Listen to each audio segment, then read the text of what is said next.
판다.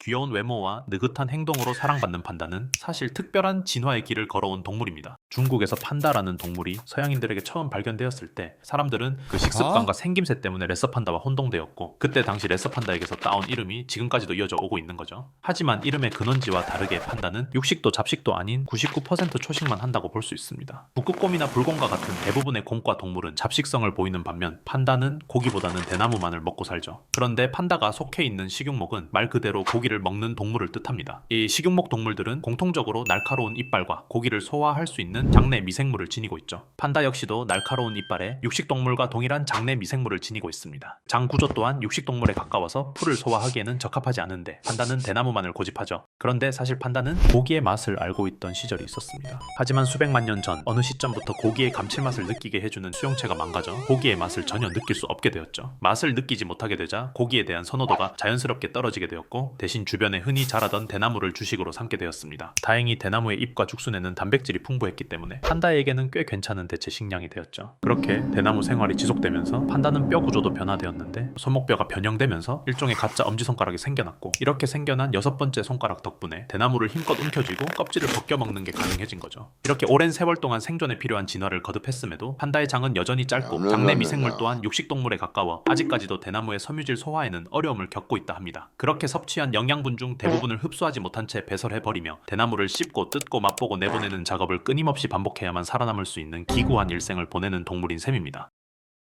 기절염소. 기절염소는 겉으로 보기에는 다른 평범한 염소들과 다를 게 전혀 없어 보입니다. 하지만 긴장을 하거나 겁을 먹게 되면 그대로 기절해버리죠. 그리고 몇 초 정도 지난 뒤 마치 아무 일도 없었다는 듯이 다시 일어나 풀을 뜯고 노는데, 사실 기절염소는 정말로 기절했던 게 아니라 단순히 몇 초 동안 근육이 굳으며 쓰러져 버리는 거지만, 문제는 야생에서 이 몇 초의 공백 사이에 생사의 기로가 결정된다는 거죠. 그런데 기절염소는 왜 이런 최악의 순간에 고장이 나버리는 걸까요? 이러한 행동은 유전적인 이유에서 비롯되었습니다. 기절염소는 선천적으로 CLCN1이라는 유전자의 변이가 있어 근육 긴장증을 겪고 있는데, 자연 선택의 관점에서 봤을 땐 진작에 멸종되어 사라졌어야 할 형질이라 생각되죠. 하지만 그 선택의 과정에서 무언가의 개입이 있었다면 기절염소의 생존이 설명 가능합니다. 예를 들어 우리가 평소에 먹는 과일과 채소들은 수천 년간 인간이 원하는 특성만을 선택해 개량한 결과물이며, 선택받지 못한 작물의 특성은 모두 사라져버렸죠. 기절염소 역시 같은 원리로 살아남은 인위적인 개량의 결과물이라고 할 수 있는데, 기절염소는 도망을 치지 못하기 때문에 포식자의 손쉬운 먹잇감이 되곤 했습니다. 하지만 오히려 이러한 특성을 농부들이 알아차리고 다른 가축들을 지키기 위한 일종의 미끼 역할로 사용하게 되면서 인간의 보호 아래 살아남을 수 있게 되었던 것이죠. 코알라. 겉으로 보기에 코알라의 코는 새까맣지만 자세히 들여다보면 그 안에 새하얀 콧구멍이 드러납니다. 항상 촉촉한 상태의 코를 유지하기 위해 까만 코의 표피는 소중한 수분이 쉽게 증발하지 않도록 지켜주죠. 심지어 코의 무늬는 각 개체마다 달라서 호주에서는 개체 보호나 연구를 할 때 코 무늬를 보고 코알라를 식별하기도 합니다. 이러한 무늬는 코뿐만 아니라 코알라의 손에도 있기 때문에 코알라의 지문은 범죄 수사에 혼동을 줄 정도로 사람과 비슷하다고 하죠. 이렇듯 자연이 깎아낸 섬세한 흔적 속에서 살아가는 코알라는 호주 해안가를 따라 끝없이 펼쳐진 유칼립투스 숲에서 서식합니다. 얼핏 보면 코알라들은 거대한 나무 위에서 나뭇잎이나 뜯어먹으며 여유로운 일생을 살고 있는 것처럼 보이지만, 그들의 삶은 그렇게 단순하지만은 않다는데, 유칼립투스 잎은 대부분의 동물들에게 도구로 작용하며 3.5mm 이상의 유칼립투스 오일은 사람을 죽일 수도 있을 정도죠. 그런데 코알라는 왜 이런 독성 물질을 주식으로 살아가는 걸까요? 사실 처음부터 이 독을 소화할 수 있었던 것은 아닙니다. 시간을 거슬러 올라가 코알라라는 동물이 처음 등장했을 당시 드넓은 호주 대륙의 영양가 높은 풀과 열매들은 모두 강력한 초식 동물의 차지였습니다.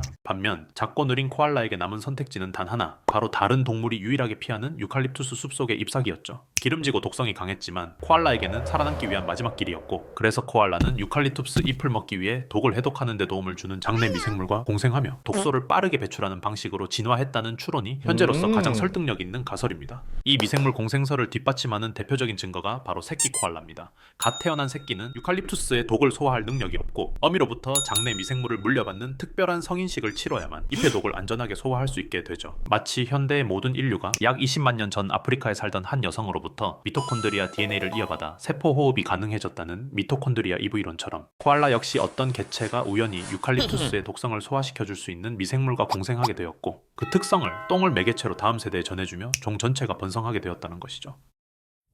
바비루사. 엄청난 크기의 엄니가 있어 사슴돼지라는 별명을 지닌 바비루사는 인도네시아 정글에만 서식하는 아주 희귀한 멧돼지입니다. 바비루사의 위턱에서 자라는 거대한 엄니는 이마 쪽으로 둥글게 휘어 끊임없이 자라나는데 이 엄니가 지나치게 길어지면 결국 자신의 눈이나 두개골을 뚫고 들어가는 경우까지 발생하죠. 한마디로 몸속에 시한폭탄이 자라고 있는 셈입니다. 심지어 아래턱 엄니도 옆으로 휘어 올라가기 때문에 위턱 엄니만큼 위험하진 않지만 경우에 따라 눈을 찌르거나 턱뼈를 뚫는 경우도 있다고 하죠. 그런데 바비루사가 왜 스스로를 위협하는 방식으로 진화했는지는 아직까지 미스터리로 남아있습니다. 여러 학자들은 이런 모습을 보고는 원래 엄니는 눈이나 머리를 보호하기 위한 수단이었지만 돌연변이로 인해 지나치게 성장한 것이다, 또는 적을 공격하기 위한 일종의 무기 역할이다라고 생각하는 경우도 있기는 하죠. 하지만 이빨의 방향이 자기 자신을 향해 있고 그 강도가 약하다는 점에서 딱히 주목받는 가설은 아닙니다. 현재로서 가장 설득력 있는 가설은 암컷을 유혹하기 위한 수단으로 엄니가 발달되었다라는 이론인데, 과거부터 엄니가 큰 수컷들만이 암컷 바비루사에게 선택받아왔고 엄니가 작은 수컷들은 수세대에 걸쳐 도태되면서 결국 거대한 엄니를 지닌 바비루사만이 경쟁에서 살아남았다는 거죠. 이렇게 생존에는 별로 필요하지 않은 장식기관이 이성을 유혹하기 위한 수단으로 진화된다는 학설을 성선택 이론이라고 부릅니다. 흔히 알려진 성선택의 예시로 공작새의 꼬리 깃털과 고릴라의 덩치, 그리고 사자의 갈기가 있죠. 이렇게 성선택 이론의 아름다운 결과물에 반해 애석하게도 바비루사의 엄니는 암컷을 유혹하며 무한경쟁에서 살아남기 위해 어쩔 수 없이 선택한 진화의 잔혹한 결과물인 겁니다. 어쩌면 강한 자가 살아남는 게 아닌 살아남는 자가 강한 것이라는 진화의 신비를 보여주는 증거라고 볼 수 있을 것 같네요. 바다뱀.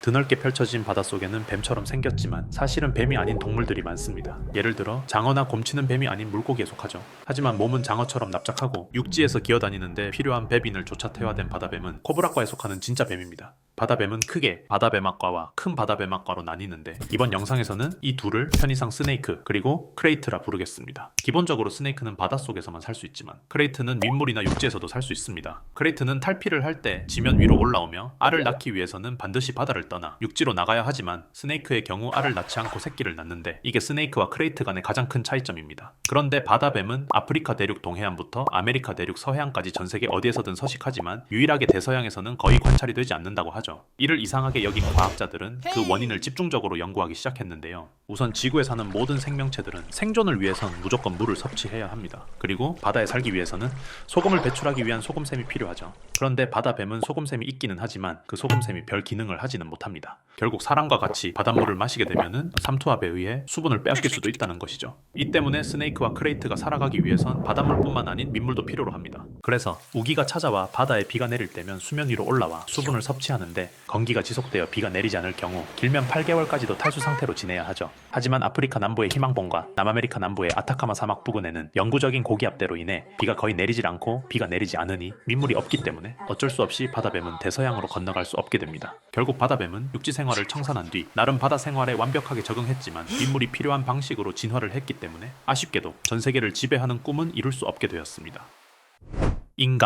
인간이라 함은 이 지구 역사 전체를 통틀어 가장 높은 수준의 지능과 뛰어난 문제 해결 능력을 바탕으로 최초의 문명 사회를 이룩한 동물이죠. 우리는 언뜻 보기에 마치 지구를 지배하기 위해 신에게 선택받은 동물처럼 보이지만 사실 인간의 육체는 생각보다 많은 허점을 지니고 있습니다. 대표적으로 기도와 식도는 후두덮개라는 하나의 기관으로만 구분지어져 있습니다. 때문에 음식을 먹는 과정에서 자칫하면은 죽을 수도 있는 경우가 발생하기도 하죠. 그리고 지구상 대부분의 척추 동물은 간에서 스스로 비타민C를 합성할 수 있는 반면 인간은 비타민C 합성 유전자가 고장나면 이 능력을 잃어버렸습니다. 그래서 반드시 음식을 통해 비타민C를 섭취해줘야만 하고, 그렇지 못할 경우 괴혈병, 빈혈, 골다공증 같은 질병에 시달릴 수밖에 없죠. 그러나 인간에게서 가장 치명적인 문제는 직립이족보행이라는데, 우리는 두 발로 걷기 시작하며 시야가 넓어졌고 두 손을 자유롭게 사용해 도구를 만들 수 있게 되었지만 그 대가는 혹독했습니다. 척추가 온 몸의 무게를 수직으로 지탱하게 되면서 협착증이나 허리 디스크 같은 질환에 쉽게 노출되었고, 무릎과 발목 관절에도 큰 부담이 가해졌죠. 게다가 체중을 지탱하고 균형을 유지하기 위한 골반 구조 역시 이족보행의